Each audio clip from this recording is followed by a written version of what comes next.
Good morning, everybody. Today's date is December 23rd, 2023. Just trying to get through the end of the year. Lord's blessing be upon you all. It's, I don't know, probably closing in on 8 o'clock in the morning now. Haven't looked at the clock that closely, but I'm Tom Kaczynski. Welcome to my thoughts.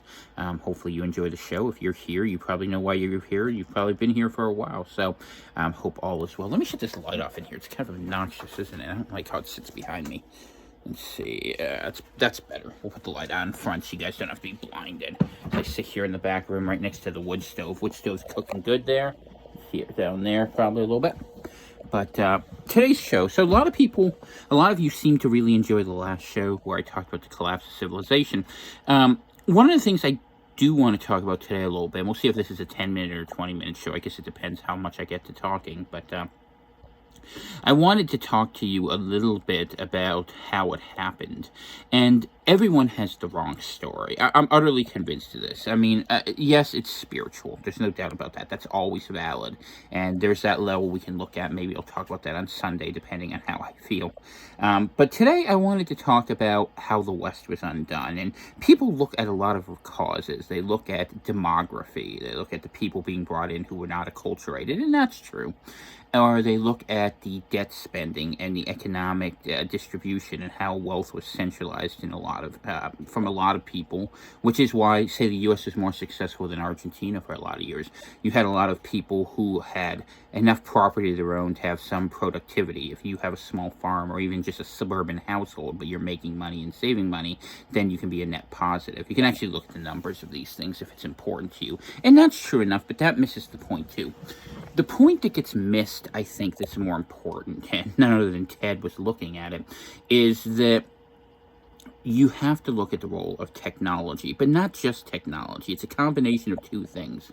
You know, it was pretty common in late 20th century politics, or excuse me, 21st century politics, and here at the beginning of the 22nd century, or excuse me, I'm saying that backwards. It was pretty common in late 20th century, I said it right, and mid 21st century politics to talk about the Anglosphere as this powerful entity that the U.S. inherited the British Empire after World War II and all the partitions and divisions and all the problems with that. And that's true enough. We could go through every country, you know, even the wars today. You know, you look at things like Iraq and Kuwait, Pakistan and India, frankly, Syria, Palestine, Israel, Jordan, all of that were breakups of British areas that were taken from the Ottomans or that they had controlled for some time.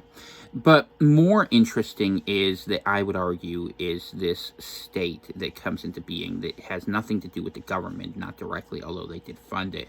Things like MI5, MI6, later the U.S. security state, NSA, CIA, go back further, what's called the OSB, you know, all these different things that are out there. What you start to see is that it's a combination of two things that were being done, put together. You know, and this stuff goes back to Freud. It goes back to, you know, looking at things like how they planned the propaganda. And it goes back to the fact that intelligence operations are really about controlling what you think. And the way they control what you think is a lot more devious than you think. You think it's that intelligence operations exist to try to... should I put this? They try to change political realities on the ground. They try to change the flow of economies. They try to convince you of various ideologies, you know, whether it's communism or socialism or capitalism or corporatism or technocracy, any of these things, really. But the deeper level here that's more important is what they really try to do is they try to shape reality. And it's more fundamental, and it's a deeper, darker story than I think most people are prepared to understand. And if I have any insight, it's because I've read way too many books and the Bible enough to have some insight, because any wisdom that I have, I give credit to the Lord from. Not that I don't work, but ultimately all things come through Him. You start to realize as you study more and more how little we have control over. And you start to realize how in some very real way, you're constantly channeling forth what sort of outcomes you want. So we have hacks, we'll put it that way, as a human being. The number one hack we have as a human being is that we are incredibly visual.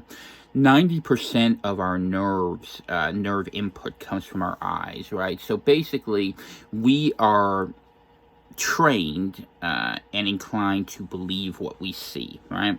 And we shouldn't, but we are. We ignore our other senses. We ignore scent. We ignore touch. I mean, that's why I grow this gnarly beard. Dana makes fun of me for how nasty it is, but honestly, it's an antenna. It's what it is, because we are reaching out into an ether of a world we don't understand, all right? If you're a woman, they say long hair, men, beards, different ways of getting the same outcome you're trying to feel, because inside every one of these little hairs is a nerve, and inside every one of these little nerves is a set of awareness that maybe, instead of just using this as this, all of a sudden this grows out, and I'm aware of different things. Really makes you look at the story of Samson in the Bible a little differently, doesn't it? And, Lord knows I got the male pattern baldness, so my my antenna sits down here. You're like, what the hell is he talking about? Well, here's what I'm talking about. Over time, there was a combination of two things in the Anglosphere. It moved from the Anglosphere, S-P-H-E-R-E, to Anglosphere, F-E-A-R. Freaking Steve Quayle now. But we were conditioned by a combination of fear-based propaganda, okay, so that we are constantly acting on fight and flight impulses, and with visual and other cues. To be fair, this develops beyond that, but this is where it starts. I mean, it starts with TVs, it starts with radios, it starts with waves, it starts with all these weird things in the electrical realm.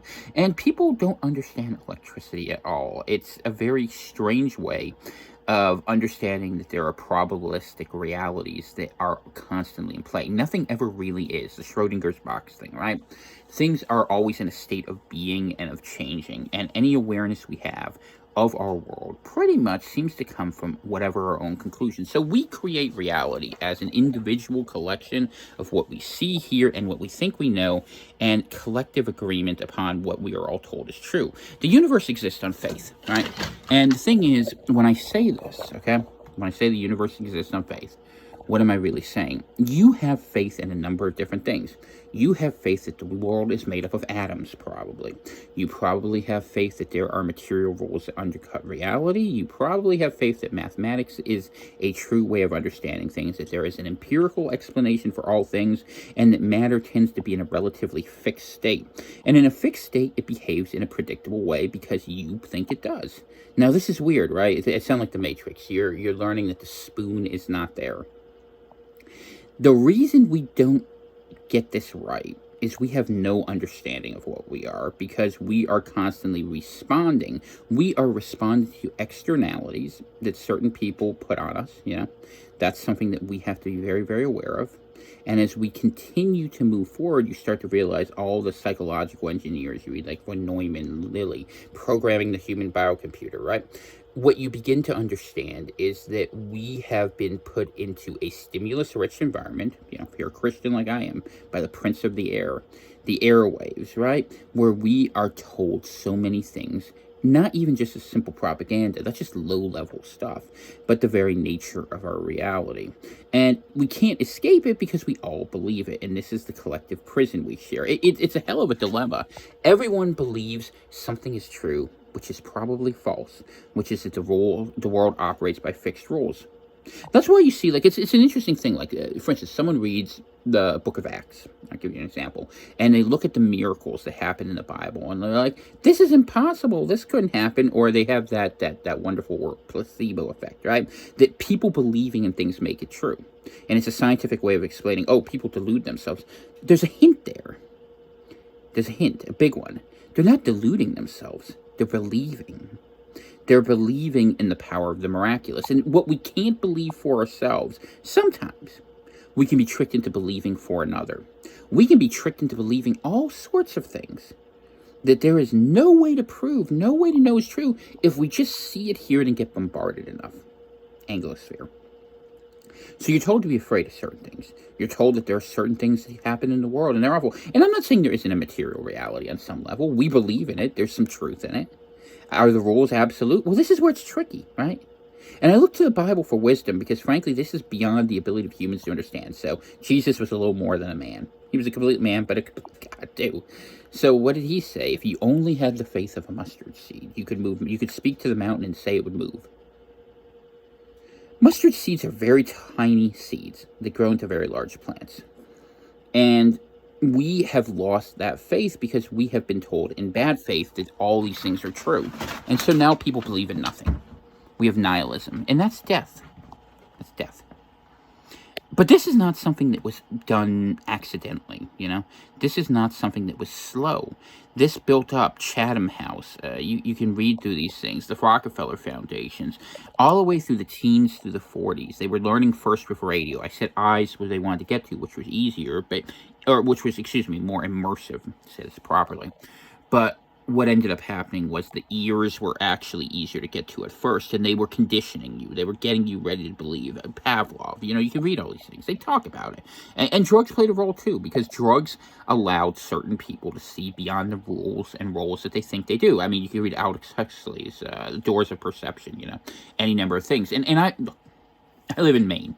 It's no secret in the state of Maine that marijuana is legal, and I will tell you, it's not that I haven't used it, because I have. I mean, I was a social figure, so I learned how to do a lot of things.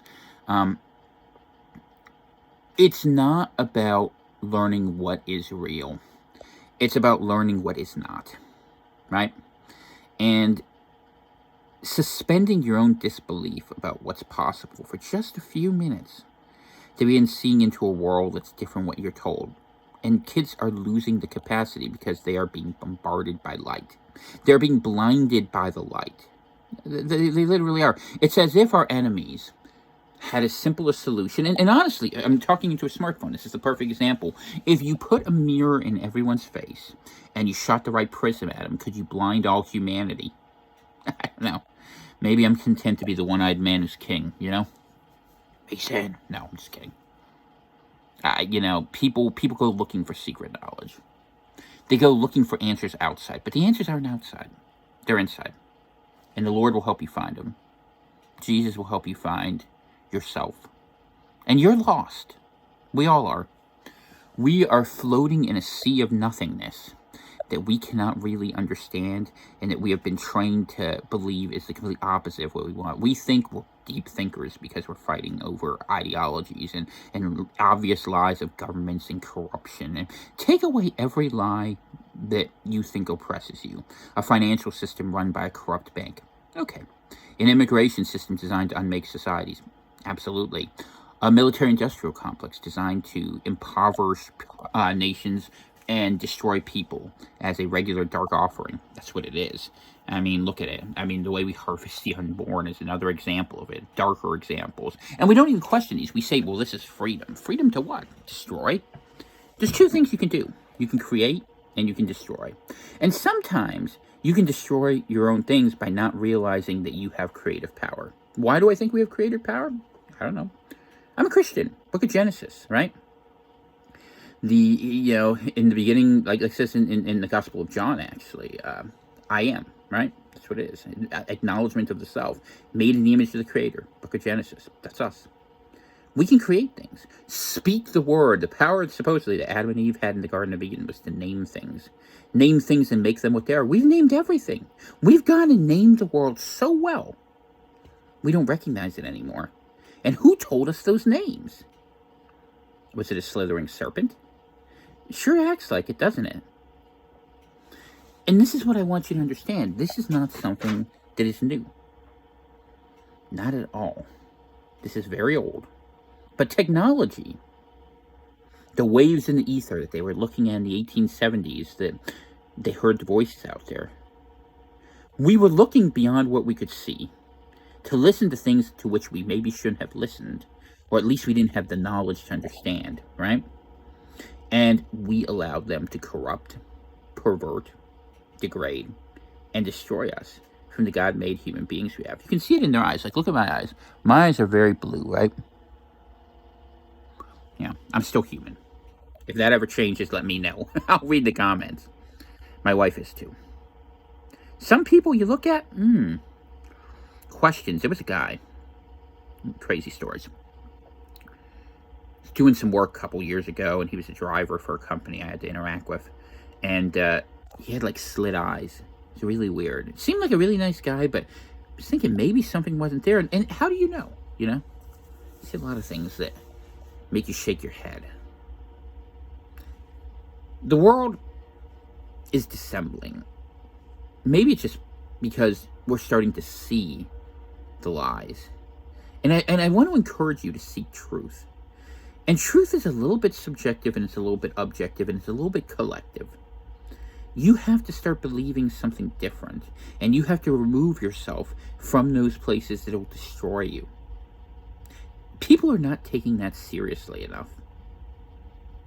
There is an abyss of some sort that is swallowing us in our disbelief, in our bad faith, in our trust that all we see is all we know, and that's all there is. That is not true. We are promised that is not true. We don't know these places that exist beyond. All we know is what we have here. You know? And is there something beyond there? Is there more? We're told, yeah. Maybe it changes. Maybe you go, maybe death is like a phase transition. I mean, you know, you read about heavenly bodies. I don't know. It's a great mystery. I'm not going to pretend to know those questions. I wonder about them all the time. I wish we spent more time thinking and dreaming on that. But we don't.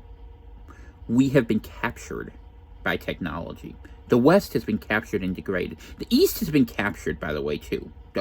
You know, you look at countries like China, like Japan, what they're doing in the Middle East. Yeah, they're building up societies where they have certain things, but their addiction to tech is going to get them, too. It's going to get them in different forms. It's going to be an order that seems so good that it is absolutely stultifying. Whereas in the West, it's the individualism that's so liberating, because we are different peoples, and we get fed a different poison pill. All right?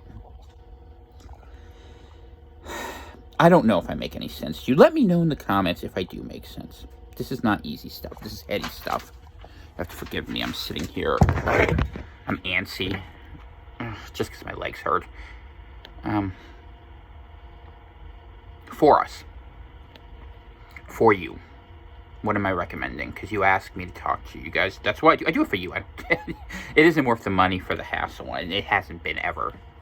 But we're here.